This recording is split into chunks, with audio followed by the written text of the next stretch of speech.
Hey everybody, what's going on? And welcome to Rock and Roll True Stories. And normally I don't cover news stories, but this one happened tonight and it was kind of breaking news and it took a lot of people by surprise. So there's some sad news if you guys are Metallica fans.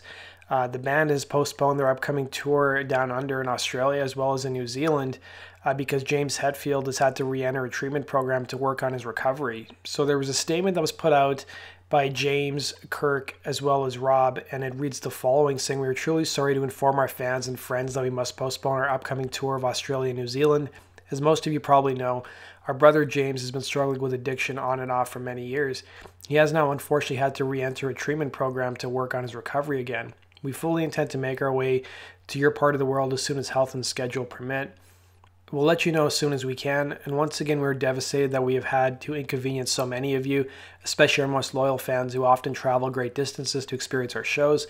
We appreciate your understanding and support for James, and as always, thank you for being part of our Metallica family."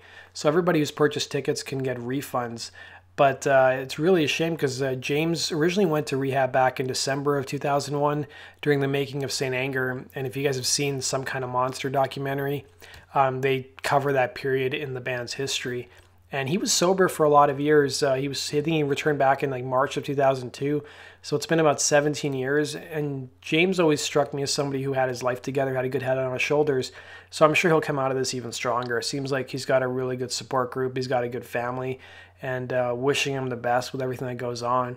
But there's also another piece of news that came up today that because I've covered Metallica a lot on my channel, I want to talk about this news. And in a 2010 interview that James gave to the Metallica fan club magazine, So What, he talked about being a reborn again straight edge, and even got a razor tattoos in the shape of an X on his on his hand to remind him of himself.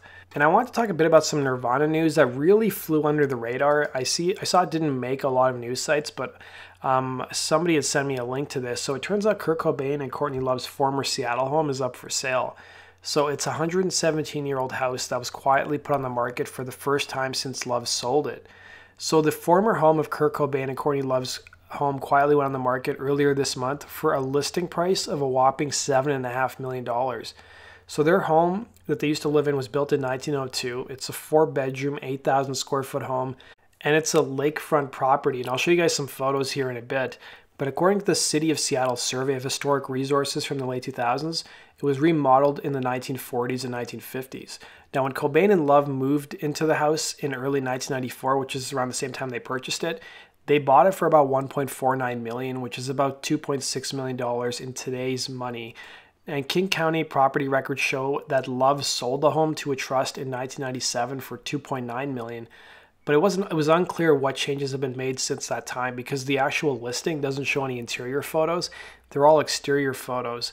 And the listing agent with the real estate firm declined to comment and hasn't released interior photos publicly, but the city's historical notes say that it appears to have been remodeled to get closer to its original turn-of-the-century aesthetic, and county records show a detached garage that was added in 2000, and there's a decade-old city permit for a new boiler, but the rest is a complete mystery. But these are some photos that are on the actual property listing, and it's a beautiful home. Like, it's got a beautiful view, it's got a beautiful backyard, and I looked at the property tax. The property tax was insane. It was $60,000 a year in property tax, but if you could afford a $7.5 million house, $60,000 is probably just a drop in the bucket for those types of people. But yeah, those are just some stories I wanted to talk about since I've been covering both Metallica and Nirvana on my channel. I've still got more Nirvana and Metallica videos coming in the future.